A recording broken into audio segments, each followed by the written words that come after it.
Hello friends, welcome to heal with बातचीत। आज ना मैं आपके लिए एक छोटी सी कहानी लेके आई हूँ जिसका टाइटल है, क्या आपको भी कभी धोखा मिला है। ये कहानी ना एक पति पत्नी की है जो एक छोटे से राज्य में रहते हैं और जिन्होंने लव मैरिज की होती है और वो एक दूसरे से बहुत प्यार करते हैं। उनके प्यार की लोग मिसालें दिया करते थे। उसी राज्य के जो राजा रानी होते हैं, एक दिन वो अपने ऐसे ही महल में बैठे होते हैं और आपस में डिस्कस कर रहे होते हैं कि क्या वाकई में मुमकिन है आज के समय में कोई एक दूसरे से इतना प्यार करे कि हमेशा एक दूसरे के लिए कुर्बान होने के लिए तैयार रहता है।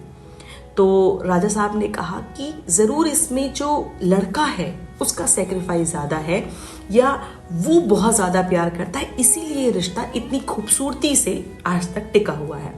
तो रानी जी कहती हैं कि नहीं, इसमें लड़की का सेक्रीफाइस बहुत ज्यादा है और लड़की बहुत ज्यादा प्यार करती है, इसीलिए शायद ये रिश्ता आज तक इतनी खूबसूरती से टिका हुआ है। दोनों में आपस में बात करते करते शर्त लगती है कि ठीक है, चलिए पता लगाते हैं कि लड़का ज्यादा प्यार करता है या लड़की ज्यादा प्यार करती है।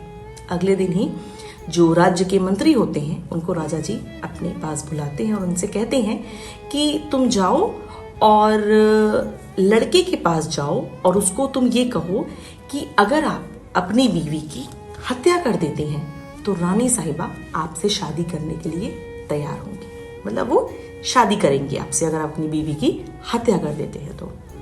मंत्री ये लेके जाता है संदेश उस आदमी के पास कि रानी साहिबा का ये प्रस्ताव है आपके लिए कि अगर आप अपनी बीवी की हत्या कर देते हैं तो रानी साहिबा आज और अभी आपसे शादी करने के लिए तैयार है। लड़का थोड़ा संकोच करता है और संकोच करने के बाद इस मंत्री से कहता है, मुझे माफ करिएगा और रानी साहिबा को मेरा यह संदेश दीजिएगा कि मैं अपनी बीवी से इतना प्यार करता हूं कि अपनी बीवी के लिए ऐसी 100 रानियां कुर्बान। ये कह के वो चला जाता है और मंत्री वापस अपने महल आ जाता है। मंत्री ये संदेश देता है रानी को। उसके बाद राजा जी की बारी। राजा जी फिर उस मंत्री को उस लड़की के पास भेजते हैं कि तुम ये संदेश लेके जाओ कि अगर तुम अपने पति की हत्या कर देती हो आज, तो राजा जी तुमसे आज और अभी शादी कर लेंगे। ये संदेश मंत्री लेके जाता है उस लड़की के पास। तो वो लड़की बिना सोचे समझे उसने एक ऐसी बात कही कि मंत्री को भी बड़ा अचंभा लगा। उसने कहा कि मैं तैयार हूं और मैं आज रात में अपने पति की हत्या कर दूंगी। राजा जी से कहिए कि कल वो मुझसे विवाह कर लें। ये संदेश मंत्री राजा के पास लेके जाता है। राजा जी को भी सुन के ये बहुत आश्चर्य होता है और उन्हें कहीं ना कहीं बहुत गुस्सा आता है कि कोई अपने पति के लिए ऐसी बात कैसे कह सकती है। फिलहाल उन्होंने अपने सैनिकों के तैनात किया और उन्होंने बोला कि रात में ये होने से पहले हमें उस आदमी को बचाना है और उस महिला को हमें कारागार डालना है। पर दुर्भाग्यवश उनके सैनिक थोड़ा लेट हो जाते हैं और वो उस इंसान को नहीं बचा पाते हैं, पर उस महिला को वो जेल में डाल देते हैं। और वापस जैसे ही महल में आते हैं उन्होंने अपने मंत्री को यह आदेश दिया कि मैं जंगल जा रहा हूं और मेरे लौटने के पहले इस राज्य की जितनी महिलाएं हैं उन सब का मुझे सर कटा चाहिए। ये सुन के मंत्री बहुत आश्चर्य हो जाता है और उसे बहुत अटपटा लगता है कि राजा जी ये कैसी अजीब सी बात कर रहे हैं। तो ये कह के राजा जी चले जाते हैं। मंत्री बहुत घबरा जाता है, बहुत परेशान होता है। उसे नहीं समझ में आता कि इस चीज का क्या समाधान है। वो भाग के अपने घर जाता है, अपने पिता से ये सारी बातें बताता है। मंत्री के जो पिता होते हैं वो राजा जी के पिता के समय पे उस राज्य के मंत्री रह चुके होते हैं। तो उसका पिता कहता है कि बेटा ठीक है, तुम परेशान नहीं हो, राजा साहब से मैं बात करूंगा। अगले दिन जब राजा साहब वापस आते हैं तो वो देखते हैं कि सारी महिलाएं नॉर्मल ऐसे ही टहल रही हैं। उन्हें और गुस्सा आता है, वो मंत्री को खोजने लगते हैं पर राज्य में उन्हें कहीं मंत्री नहीं दिखता। तो वो जाते हैं सीधे मंत्री के घर और वहाँ चिल्लाने लगते हैं कि मैंने ऐसा आदेश दिया, कहाँ है ये। तो उसके पिता कहते हैं कि राजा साहब आप इतना क्रोधित नहीं होइए, मैं जानता हूँ आप किस चीज़ से परेशान हैं और आप क्यों परेशान हैं, पर मेरी छोटी सी कहानी आप सुन लीजिए, उसके बाद आपका जो फैसला होगा वो सर आंखों पर, और हम तो आपकी आज्ञा का पालन करने के लिए यहाँ हैं, फिर आप जैसा कहेंगे हम वैसा करेंगे। और ये कहने के बाद मंत्री अपनी एक कहानी सुनाने लगता है कि आपके पिता के समय पे मैं और आपके पिताजी शिकार के लिए जंगल गए थे। वहाँ मुझे किसी ने अगवा कर लिया और अगवा करके मुझे कहीं दूर जंगल में ले गया जहाँ 2 गड्ढे बने हुए थे और मैं बहुत घबरा गया। मुझे लगा शायद मेरा अंतिम दिन है और ये मुझे मारने के लिए आया या इस राज्य का कोई दुश्मन होगा या कुछ भी।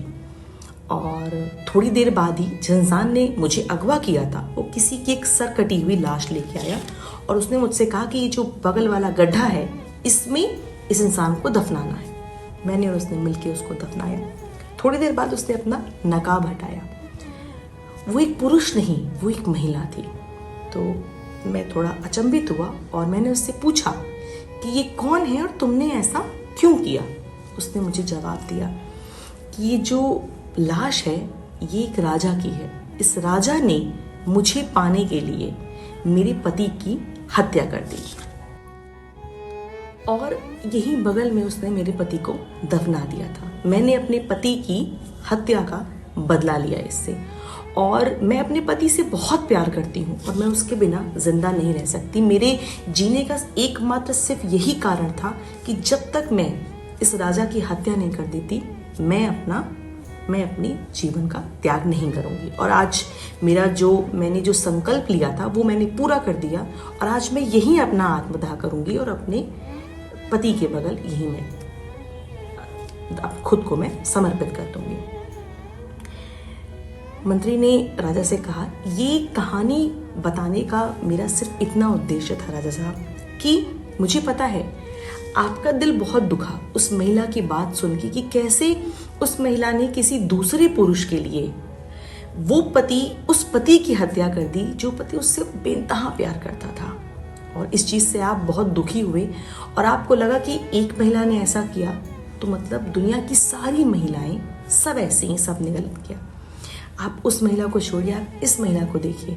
इसने अपने पति के लिए खुद की जिंदगी दे दी, एक हत्या कर दी क्योंकि इसके पति की हत्या किसी और ने की थी। ये बताने का मेरा सिर्फ इतना उद्देश्य है राजा साहब कि हमें ऐसा लगता है कि अगर किसी महिला ने या किसी पुरुष ने हमारे साथ गलत किया, हमें धोखा दिया, तो हमें लगता है कि दुनिया की सारी महिलाएं या सारे पुरुष सब एक जैसे हैं और सब धोखेबाज हैं। अगर हमें कोई महिला धोखा देती है तो हम सारी महिलाओं से नफरत करने लगते हैं। हमें लगता है दुनिया की सारी महिलाएं गलत हैं और हम उन सबसे मुंह मोड़ लेते हैं। तो दोस्तों, ये कहानी सुनाने का मेरा सिर्फ इतना उद्देश्य था आप लोगों को कि कई बार हम लोगों के साथ भी ऐसा होता है। अगर कोई लड़का हमें धोखा देता है या कोई लड़की किसी लड़के को धोखा देती है तो हम अपने दिमाग में ये चीज़ बैठा लेते हैं कि दुनिया का हर लड़का और हर लड़की गलत या धोखेबाज है। पर ऐसा नहीं होता। हर इंसान का अपना व्यक्तित्व होता है, हर इंसान की अपनी सोच होती है। हम इसका किसी जेंडर से कोई लेना देना नहीं है कि लड़कियां ही गलत होती हैं या लड़के ही गलत होते हैं।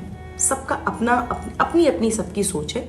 कोई कभी भी किसी को धोखा दे सकता है, लेकिन हम उस धोखे से ये नहीं जज कर सकते कि अगर किसी लड़की ने हमें धोखा दिया है तो दुनिया की हर लड़की गलत है या हर लड़की एक जैसी है।